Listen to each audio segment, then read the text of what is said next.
is closed. If you want to get to the main base, you need to go through the back gate. They will turn you around at the north gate. Again, if you are heading towards Anderson Air Force Base, the front gate is closed. You're going to have to go to, I think, I want to say it's the back road. You need to go through the back gate. All right, so that's happening at Anderson Air Force Base. We're going to check out what's happening over at Ukadu High School, where Adriana Carrera is live. Good morning, Adriana. Good morning. I am here joined with the Department of Public Health PIO, Janela Carrera, who's going to explain to us a little bit about moving forward now. So this is the first day for the vaccine. So tomorrow it's expected to go until Saturday, correct? So can you give us a little bit of details on what the process will be moving forward? Yeah, so we're here till 3 p.m. Today, and then tomorrow it's from 9 to 3. Same process. We have the 5 stations. We open the doors at 9 o'clock at the main entrance. Right now we're kind of on the cafeteria entrance. This is going to be the exit. So after they're monitored for about 20 minutes, they'll exit here. So we have the 5 stations, the pre-screening, and then they'll get the screening. That's station 2, and then station 3 is triage. Station 4 is where they'll actually receive the shot. And then station 5 is where they'll be monitored for about 15 to 30 minutes just to make sure they don't have any adverse reactions. And if that all goes well, then we can send them home. But of course, if they develop any other symptoms after they're sent home, then we advise them to seek medical attention. But today was just, again, it was just a historic day. We had 3 people, all getting the shot, receiving the shot, all at the same time. We're so glad that it all went well. We had a nurse, a doctor, and then one of our management, Arts and Augustine. So we had Zenia Piscina, Dr. Bob Leon Guerrero, and then of course Arts and Augustine. Yeah, that was kind of a curveball. I wasn't expecting 3, and especially the director. Can you tell us the status? How are they doing now? Because we know that they went to be observed for 30 minutes. So how are they?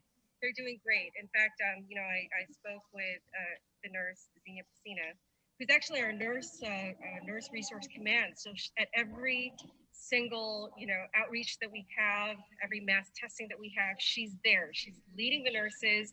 She does a briefing at every outreach. She gets them pumped up and energized. And so for her to be the one to receive that first shot, it's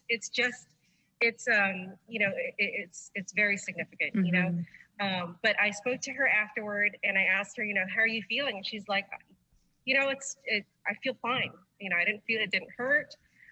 It feels like just a normal day. Mm-hmm. So she's back to work now, leading the nurses again. And she was very emotional. Maybe it was a sense of relief for her. Exactly. And I know it even gave me chills watching her cry and speak about the journey a bit. Can you tell us how those 3 individuals were chosen? Right. So, initially we were thinking, it would be great, if we could have a nurse, because we know and we recognize that nurses have been leading the fight against COVID-19 here in our island and around the world. They've been in the front lines, defending against this deadly virus. And we thought, what a great opportunity to have a nurse, the face of getting this campaign forward, this getting vaccinated campaign forward. But we also thought, it'd also be great to have a doctor. And we really want the community to put some trust into this vaccine. And then a management person, somebody at the top level who would also lead the campaign to get the word out, spread the word about getting vaccinated. Mm-hmm. And Arts and Augustine is, the top official at public health, and he would be responsible also for spreading that word.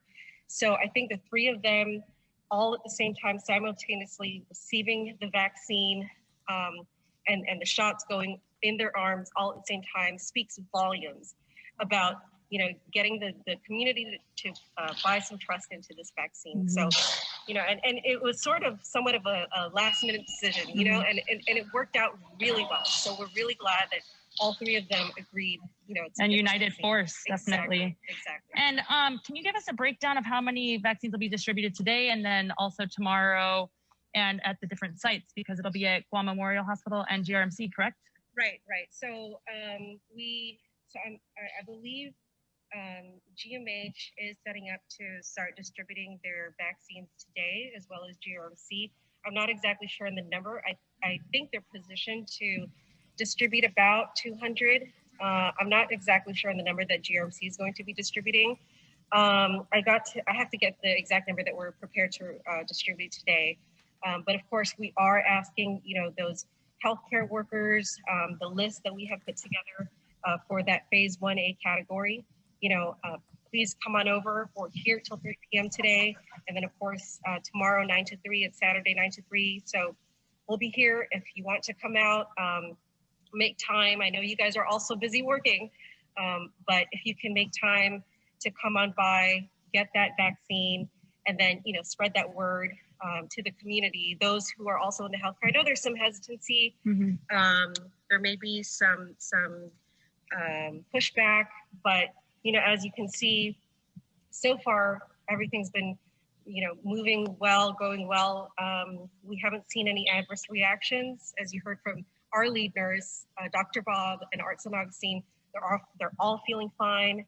Of course, there may be some side effects that you might feel from the vaccine, but that's all expected, right? That's all anticipated. So, but if you're hesitant and you want to do more research, that's all up to you. If you don't want to take the vaccine right now, that's totally fine. We understand that there may be some hesitancy, but we do encourage people because this is just one step in that fight against COVID-19. And because this is voluntary, what have some of the surveys shown amongst the different healthcare workers, as well as GFD, GPD, first responders, frontliners on the willingness to take the vaccine? Right. So, with the EMS, those are the firefighters, we did do a survey, and of the 200 that were surveyed, about 90% of them actually showed interest.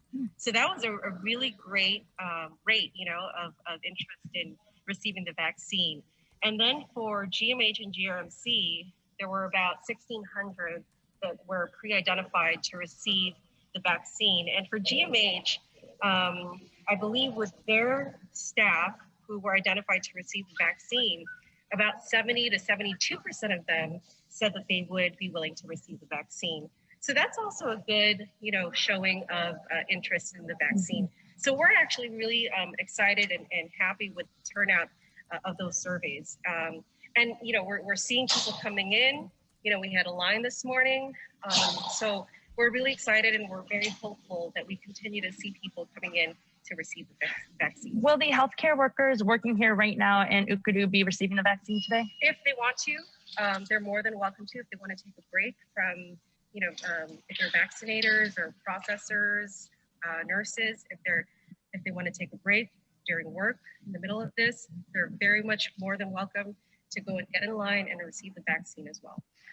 Okay, and any word on when the next batch will be coming in, and also with Moderna, because we know that that's awaiting FDA approval. So what will be the plan for that? Right. So with the order that we placed for the second shipment, which we just placed, I think it was yesterday or the day before, 7,800.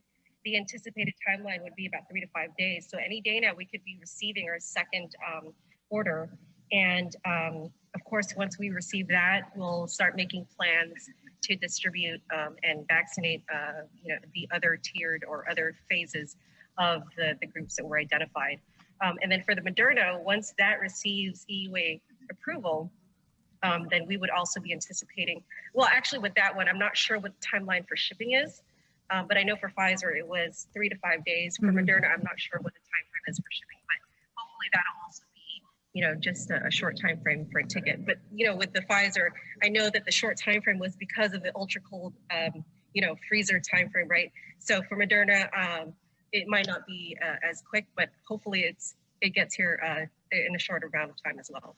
And, as we're seeing people leave here today, what will the monitoring be going forward? If you could just go over that as well from public health side. So, the second dose has to be within 21 days.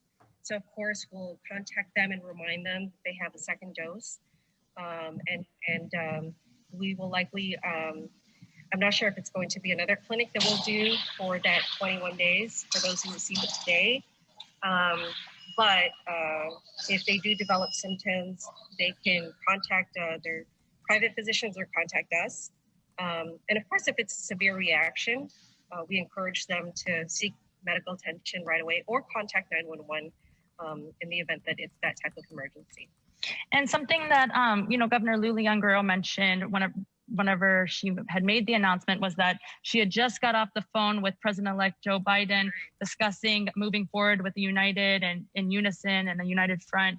Do you have any other details from that conversation at all? No, actually we weren't aware of that, but we're just as excited to hear that, she had just gotten off a phone call with the President-elect on her way or right before she came here. And we're very much,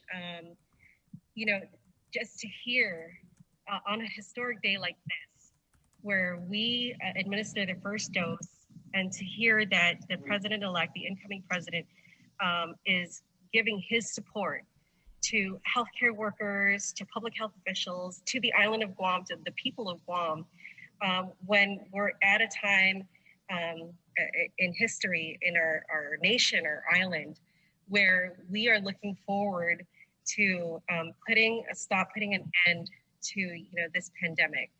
It's really significant. It's such a booster to our morale. So this whole year has just been such a downer, but to get that and then to administer the doses, I think right now in this entire pandemic is probably the morale for public health is really at an all-time high, despite all the challenges we've faced throughout this entire year. Right. We saw Lieutenant Governor and Zena both get very emotional describing the long process. So can you explain a little bit how the process has been for you personally and how you're feeling? Oh, wow. Yeah, it's been such a crazy ride. But, as a communications person, as a public information officer, it's my duty and my responsibility to ensure that the public is informed, stays informed, that we stay transparent as much as possible. And anytime that the media, the public comes knocking, asks for information, I try to make myself as available and as accessible as possible.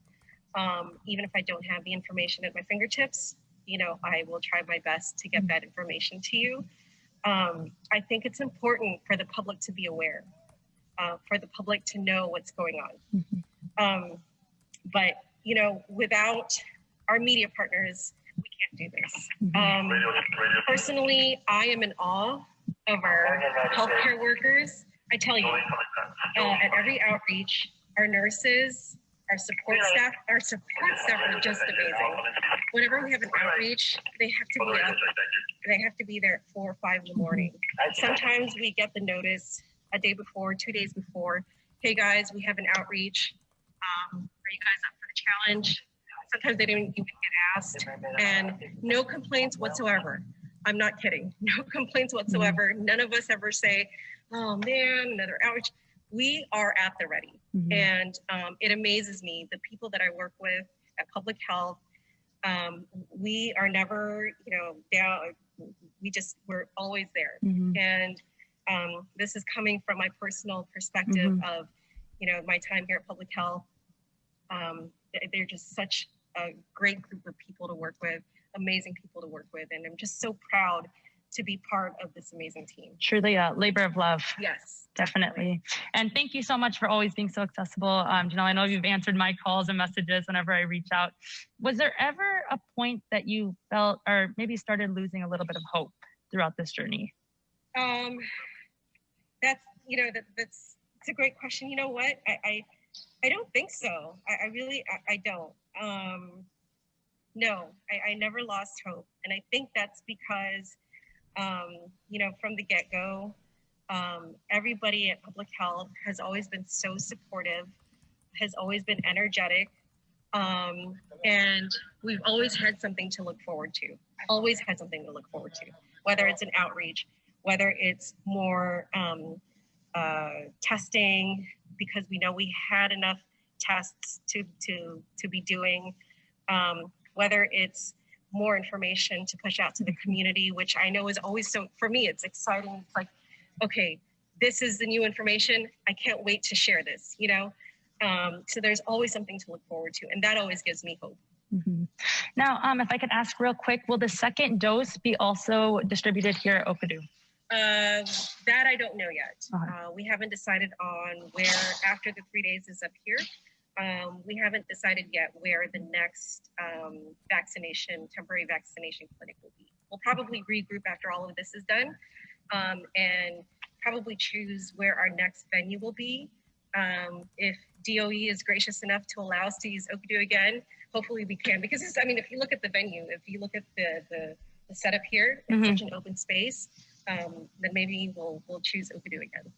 Okay. All right. Before I sign out of here, any updates with quarantine or any additional updates across the board from public health? You know, I know that with regards to quarantine, the administration, I know Kristen Paco has mentioned that it is something worth revisiting as we see our cases moving toward a downward trend. Our CAR score is down.